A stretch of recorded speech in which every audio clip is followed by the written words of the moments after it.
is as the most pure gold, meaning it's royal, it's regal, he's kingly, he's wearing a crown. His locks are curly and as black as raven. King Solomon, Melech Shlomo, was black. And only blacks have locks, not Caucasians, no matter what Rapunzel or what was the other one, Goldilocks would say, right? Look at Bathsheba in the Hebrew. Bet Tav Shin Bet Ayin, daughter of Sheba. She was the black daughter of Sheba, whose line goes back to Sheba, who was the son of Cush. Cush, who produced the Nilotic black races. Look at this, Bereshit, Genesis chapter 10, verse 6. And the sons of Ham, Cush and Mitzrayim and Put and Canaan, and the sons of Cush, Seba, Havilah, Savta, Ramah, Savtecha, and the sons of Ramah, Sheba and Dedan. And now you're going to say, well, if that's true of Solomon, what about Melech David? What about King David? We know that he was an Anglo because he had ruddy skin, right? Isn't that what the scripture says? Of course. He was Caucasian. No. 1 Samuel 17, verse 42. And when the Philistine looked out and saw David, he disdained him, for he was but... I just don't want to move on. Because when you look at the Hebrew for ruddy is Adomi, and it's spelled Aleph, Dalet, Mem, Nun, Yod. And it means reddish black, as in reddish black soil. The reddish black soil connected to the land. And if you don't believe that, Genesis chapter 4, verse 10, Bereshit 4:10, and he said, what have you done? The voice of your brother's dam, blood, cries out to me from the ground. So now here we've got the wordplay. Dam is blood, Adamah is ground, Adomi is ruddy. We're talking mahogany in color, reddish black. Malcolm X, what was his nickname? Red. Detroit Red. Why? Because he was ruddy in his appearance. He was called Detroit Red. He was mahogany ruddy in appearance. So we have to dig in further, because if King David was an Ashkenazi, white Jew with a reddish complexion, he would have been described as Laban, an albino, but he wasn't. So King David looked more like Malcolm X than he did King Henry VIII, right? But I mean, the DVDs we give our children, right? Oh my goodness, like you were saying, the Israelites have British accents, right? My goodness, it's outrageous. But look at ancient Egypt hieroglyphics, and they are ruddy. The Egyptians have got ruddy black skin, mahogany skin, reddish black complexions. You see, one of King Solomon's sons was later taken to Ethiopia by the Queen of Sheba, whose son had descendants reigning in Ethiopia until when? Until the Ashkenazi, those who say they are Jews and are not, came in and dethroned Haile Selassie in 1974. And that's where we get the Rasta movement, of course, from Ethiopia. Because then, after they dethroned Haile Selassie in 1974, then who did they bring in 1984 to get rid of any of those connected back to biblical Israel? Of course, they bring in Sir Bob Geldof a decade later with his Live Aid migration moving of people for the Ashkenazi communists. I want to give you a brief history on slavery. I was just amazed, I got to tell you. I mean, when you come to America and you talk to people about slavery, you can talk to black people about slavery, white people about slavery, and they'll give you all this history on slavery, and it only goes back to the 16th and the 17th century.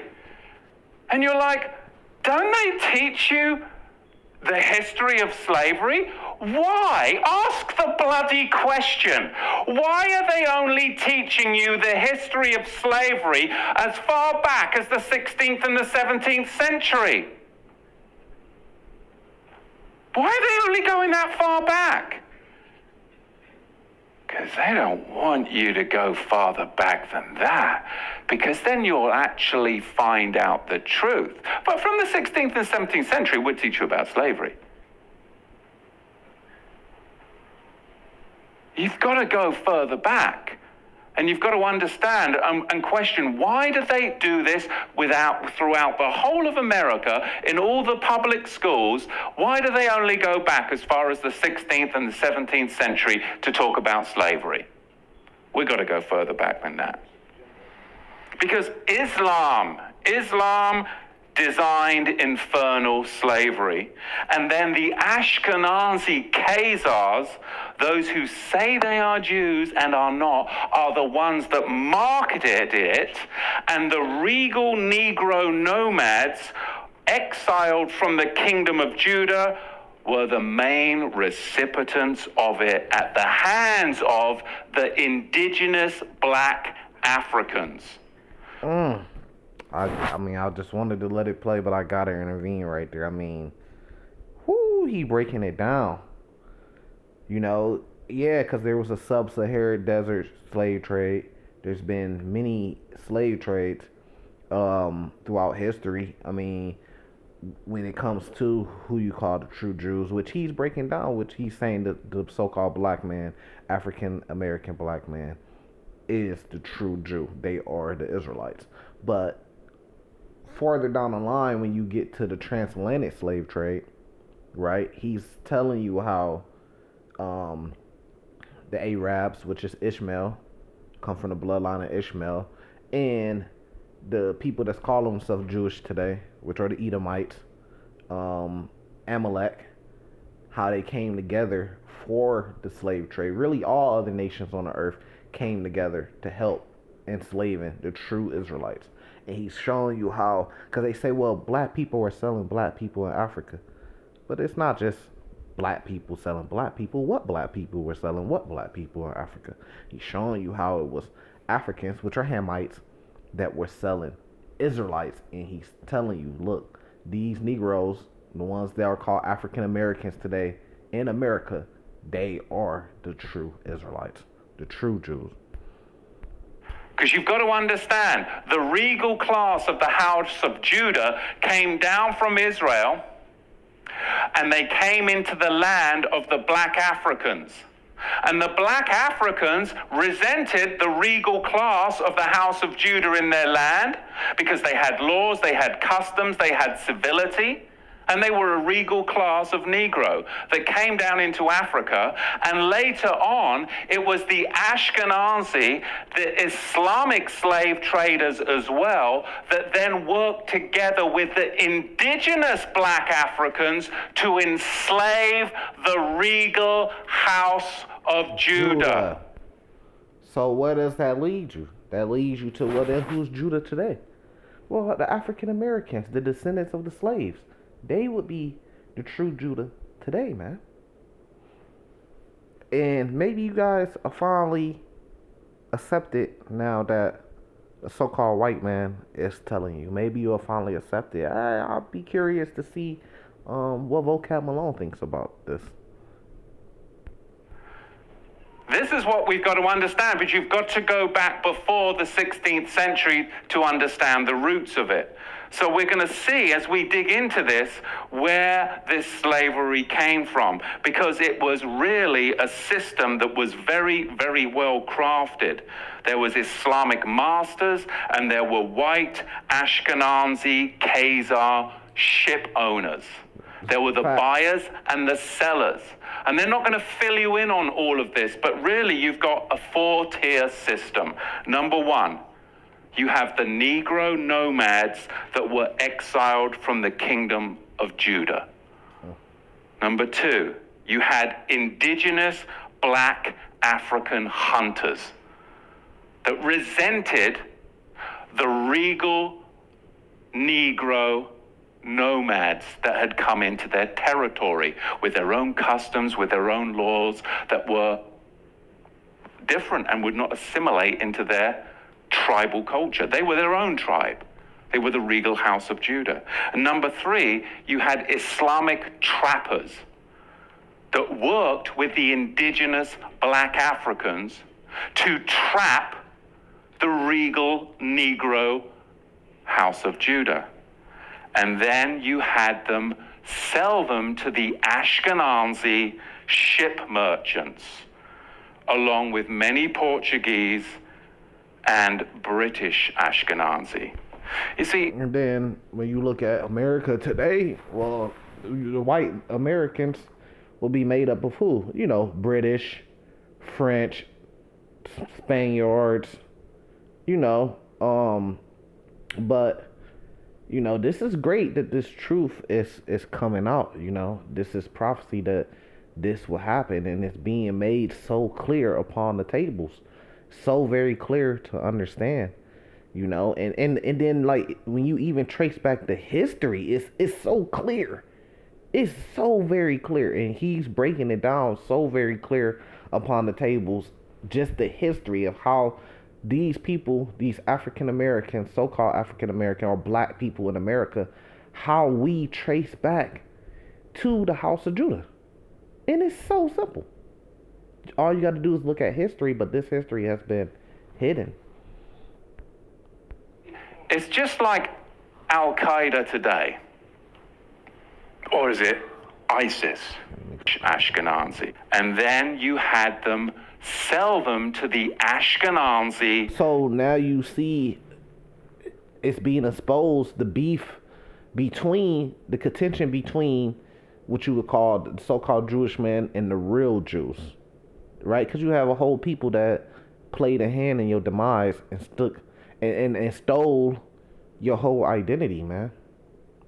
You know, so, and then even when he said the African black hunters, right? So it's no different than what happened, and this is so very deep. I just want you to feel this. Like it's no different than you see it today with the Welcome Back Home, Back to Africa movement, where Ghana was allowing black Americans to come back and get citizenship, you know, over a process, but you know, be able to come back and stay until they get citizenship and buy land and stuff like that. But now you're seeing the reports and the stories are coming out of how black Americans are going to Ghana and are being treated horrible. You know, they're having their land that they purchased stolen from them. They're being scammed out of money. When they buy houses, they're being scammed out of even more money, and they're being treated horrible because it's all the same thing, just like what he said when the house of Judah settled in Africa, you know, western parts of Africa, like Nigeria, like Ghana, those type of different places, right? You know, they were jealous over our way of living. So just like today, if we go back to Ghana today and we start buying land because we learned from the mistakes we made in America, so now we're not trying to join their economy in their cities in a way. Black people are going to Ghana and they're buying their own land and they trying to develop wealth, and they becoming farmers and building homes and communities, and they don't like that. See, they want you to come back to Ghana to make Ghana powerful and rich. They understand how America became powerful and rich because they had the Jews, they had the Israelites in their armies. You know, they enlisted the Negro slave into their armies to win their independence on July 4th, Independence Day. You know, so they seeing, okay, America used these people to become, in order for America to become wealthy and powerful and rich. So we want to let these people come back home so they could build us up. So they trying to build themselves off our backs like all other nations do, right? They don't want you to come out there and then you gain all the wealth as being a so-called black American or an Israelite. They don't want you to come out there and gain all the wealth and the power. So it's the same thing with ancient time. They hated us because of our laws, and our laws allow us to be a great people over them, and they didn't like that. So therefore, they played a hand in the slave and the transatlantic slave trade. But this even goes back farther. This goes back to Egypt. Because why were the Israelites put in slavery in Egypt during the time, well, before Moses, but ending during the time of Moses, right? It was because the Israelites were a great people in that land. It was really all over jealousy and envy. You know, our laws allowed us to be a great people in that land. You know, when times got hard for the Egyptians, you know, they pretty much put out the decree to put us in slavery. And then guess what? Egypt became a world superpower, the greatest place on earth during the time. Because what? Because of the Israelites. It's always been on the backs of the Israelites. When you look at, I just found this out yesterday. Who you think created Jack Daniels? It was actually a black man that created it, but he didn't get the credit for it. I mean, even when you go back to like Tesla, Nikola Tesla, they say that he really had a black slave that helped him create a lot of those things. But you know, he got all the credit of it. You know, and it's so many different things. Like just for example, your stoplight system. I mean, I, I, we could go down the the rabbit hole with the inventions that actually black people made. You get the point. Ship merchants, along with many Portuguese and British Ashkenazi. You see, it's just like Al Qaeda today. Or is it get to the ISIS? Point. And he spoke on something very important, speaking about how this all mean, and a precept for all this is Deuteronomy 28. I mean, it just breaks it all down perfectly. There's no way around Deuteronomy 28 and the curses that said that will happen to Israel. And then even when you go to Matthew 24, which is what he's speaking about, the Israelites having to flee from home Israel to Africa, the mountains, which is Africa, because of Roman persecution in 70 AD. It's just simple history, man. And he's speaking about how a lot of blacks have been converted to Islam, right? Which they really use this in the way of prison. A lot of time black men are in prison, and then that's when they become Muslims in prison. That's when they're converted. In prison, when they're at their lowest, when they need some type of hope, well, then it's always ends up happening, it seems like. But why are they so key, the Arabs, why are they so key on converting blacks to Islam, to become Muslims? Why are they so much focused on blacks? Like, you don't see the push for them converting whites to Islam as they do with blacks. So first off, we understand that it's easier to convert the blacks. But when you look at the dynamic of our neighborhoods, our communities, well, you see the Muslim man there with convenience stores, chicken shacks, car lots, jewelry stores, right? But they get all this money off the black dollar, but they not turning around and employing black people at these different businesses. They're not turning around and building schools and libraries and rec centers, recreational centers and learning centers, and they're not doing that. So they're taking all this money and they're sending it back home to their people. So they're serving themselves of us. It talks about this in Jeremiah 30, starting at verse 7, that the nations should no more serve themselves of us. Which goes back to what he's saying, this goes back to the sub-Saharan desert slave trade. This goes back throughout history. They have always served themselves and benefit off our backs because they have always known how great we are and who we are. They know exactly who we are. We've been in encounters with Muslim men, or you would say Ishmael, but you would say Arabs, where they admitted, like, hey, yeah, you're the real Jews. You're Judah. speaking to us as black men. You know, like like we'll tell them like that we're the true Israelites, that we're Judah, and they'll agree. And they be like, yeah, we know. But they also know how great of a people we is, so therefore they use us for their own benefit. Which goes back to what I was saying about Ghana and the whole welcome back home thing for black Americans. It's just a setup for them to be able to use us to make them great once again. The Igbo tribe of Africa, they're Jewish. If you were to look, just look at old maps. And then I'm sorry I gotta keep butting in, but even when you look at like the so-called Jewish man, the Edomites that's over there in the land, the Israeli man, right? They got rich off gold, banking, currency, money, and entertainment. And who did they use in that entertainment, man? When it comes to the music industry, who dominates it? The black American, which is, like he said, the House of Judah. When it comes to the sporting, which they own, like, I don't think you guys understand who owns your media, who owns your football teams, your basketball teams, who owns your social media, who owns your music labels. These, at the heads of these organizations, is Israeli men, what you would call Jewish men today, which we would call Edomites, right? And they got rich and powerful off the backs of who? Well, who is the rap artists? Well, we understand that that's the so-called black man. Who's the basketball players? The black man. Who's the football players? The black man. Who's the movie stars? The so-called black man, black woman. So all these nations use the so-called black man. That's why it only makes sense for the so-called black man to be the Lord's chosen people, because the Lord's chosen people will be the greatest people on earth. They will be the roughly paraphrasing, the salt of the earth, the flavor of the earth. Who else could you point to on earth that fits that more than the so-called black man? If you're being honest with yourself.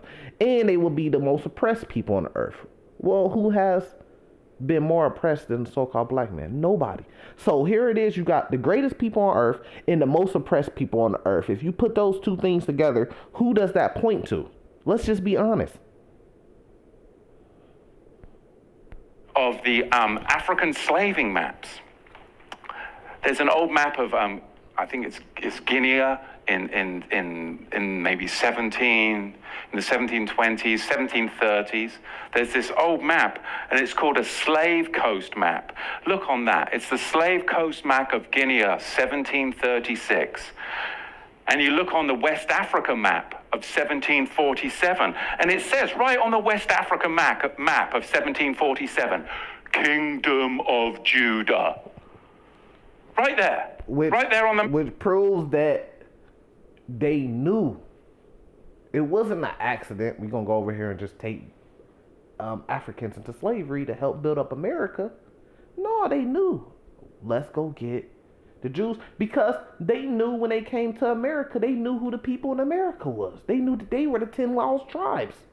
That's in the Apocrypha. So we going even deeper now. They knew who the 10 lost tribes was, and when they went over there, they said, "Okay, here's the house of Israel. Now let's go get the house of Judah and bring them over here." And then when you get even deeper, that's prophecy of Jeremiah 50, starting at verse 3 on down. The house of Israel and the house of Judah should go weeping together, meaning that we will be in the same place, reunited together, weeping for our Lord. Where did you see that on earth? You see that in America. The house of Israel, the so-called Native Americans, the Latinas, and then you see the so-called black man that was brung over here together with them, and then we're all weeping for our Lord together in America, which, if you want to go even deeper, is what? Mystery Babylon. And this is the reason why Babylon is going to be destroyed, because they enslaved the apple of his eye, the Israelites. Map.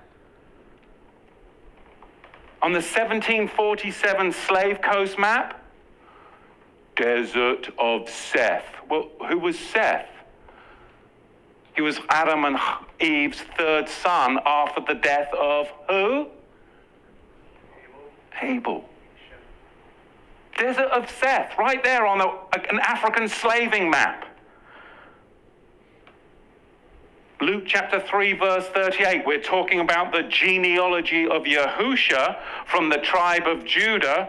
Verse 38, the son of Enosh, the son of Seth, the son of Adam, the son of Elohim. But by 1771, the very same map, even with the same cartographer that did the map of 1747, all of a sudden, by 1771, they got wise to it. And there is no kingdom of Judah no more on that map. Disappeared. Same cartographer. Somebody got to him, right? Why would the same cartographer remove the kingdom of Judah from the 1777 map, 1771 map, that was in the 1747 map? Why would he do that? You see, you've got to go further back, because the more we go along this timeline... Yeah, because somebody told him to. Because at first, it was just open. Hey, look, like, speaking from Esau's standpoint, hey, they the Edomites, and we finna go get the house of Israel, house of Judah, and put them in slavery. But there's smarter people behind the scenes that came with the whole scheme of, no, we have to steal their identity. We got to take their identity away from them, which is Bible prophecy that was going to happen. So it had to happen because prophecy has to be fulfilled. But there's smarter people behind the scenes say, no, we're going to take these people eventually, put them in the land. This is all a plan, man. You know, and then we're going to say that these people are the Israelites. So we got to erase all the evidence of these people being Israelites, because the world will probably come to support them, and we need to take that support away from them. And then they wanted to get the support for themselves, which is the reason why as soon as they got into the land of Israel, guess who recognized them as a state right away? America did. Because guess who runs and owns America? Well, rich banker families. You know some of the names: Rothschild, Rockefeller. And guess who these people are? Would you say that they're Jewish? And would you go even deeper and say that they're Edomites? There you go. In this day that we have, people don't understand what has gone on in the past, and we are making the very same mistakes as we come to this apocalyptic time of days that we're living in. You see, Israel is that multicolored coat. The true Jews, the Shemites, the Fehalim, the Palestinians, yes, they're lighter skin. I'm going to leave it right there. You know, I agree with most of the stuff he's saying, you know, but he still need to grow a little bit and do even deeper research. You know, a lot of these guys, they'll come out with the truth and they'll tell you, hey, look, man, because it's undeniable now. The cat's been let out the bag. So they'll say, like, look, Judah is the so-called black man in America. But they're not going to tell you about the Native Americans. They're not going to tell you about the Latinas. They're not going to tell you about the islands, Puerto Rico, that they're Israelites too. These are the 10 lost tribes. Haitians, they're Israelites too. They're not going to tell you all that, but now they're just starting with the black man, you know. Well, the black man is pretty much undeniable. But even when you look at our cultures that show how great we is, entertainment and stuff like that, don't forget about the Latinas that's right there with us. Like, for example, if you use music is not just black men sitting at the top of music. The Latinas is right there with us, man. Don't forget about, like, when you look at New York, like, some of these men that appear to be black are actually Native Americans, which we would say Gadites. Some of these, don't forget about people like Jennifer Lopez. Don't forget about people like, you know, you could name them all, Daddy Yankee. I mean, even today, like with the Bad Bunny, I'm just naming artists and stuff like that, Latino artists. But there's many, many, many of them. Fat Joe, you know what I mean, Cardi B. She's a black woman, but she's Puerto Rican. I believe Puerto Rican, yeah. Dominicans are there, you know, because we make up the 12 tribes of Israel. So they'll admit now that the black man is the house of Judah, which is clearly, but they ain't got the other part of it, who the house of Israel is, the 10 lost tribes is. They ain't got the other part of who these other nations are. And the hand that the other nations also played in enslaving us, which goes back to Psalms 83. So they got a little bit of it, you know, but it's even deeper than what they think. Right? So now if he's saying that, now this is very important.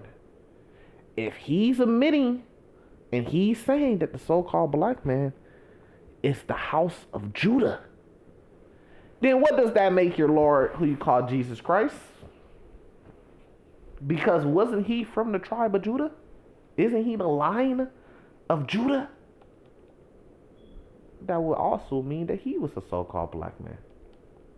We ain't heard him speak on that yet, but maybe he will. I'm gonna let a little bit of it play, a little bit more. Skip to the end, see what comes. Or those that would try to enslave you, historically will tell you the Democrats have kept you in slavery. As one born in his house, why then is he treated as with one with no master to protect him?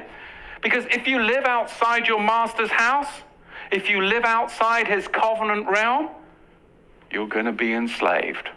And that's what's happened. John chapter 8, verse 35, and a slave does not... And that's deep, because what happened to these so-called black people? Well, they're the greatest people on earth. They're the Lord's chosen people. Then why are they been so oppressed and a slave? That's the next big question that comes. When you find out who the Israelites are, then you say, well, why are these things happening to them? You lived outside the covenant, meaning what? We sinned against our Lord. We didn't follow his law, statutes, and commandments. And therefore, we were judged because of it, punished because of it. And that goes back to what we said. Deuteronomy 28. Abide in the house forever. But a son, he abides forever. We have to go to the door of Yahusha because we've got to become a bondservant, which makes you a son. Because that's the change of status that entitles us to abide forever. And this is it. And I'm going to leave it there. And this is no different than the Arabs, Ishmael. This is no different than the Israeli man. This is no different than the small hats. This is no different than the Edomites in America. Because, you know, the cat been let out the bag. And you just can't deny the truth no more that the so-called black man is Judah. They are the real Jews. We are the real Jews. You just can't, that's undeniable now. So like, if you trying to say something against that, it makes you look like a white supremacist, right? And a racist, because it's undeniable now, right? But what people try to do now, since they admit that truth, is say, well, they try to attach themselves to the promise too, because it's too hard to say, well, the black man is the Lord's chosen. He's the house of Judah. But what does that mean for us? That mean that we're going to be destroyed? Nobody wants to admit that they're going to be destroyed and punished. Shit, we didn't even want to admit it when we sinned against the Lord. We wanted to blame the Lord. Remember in the wilderness with Moses?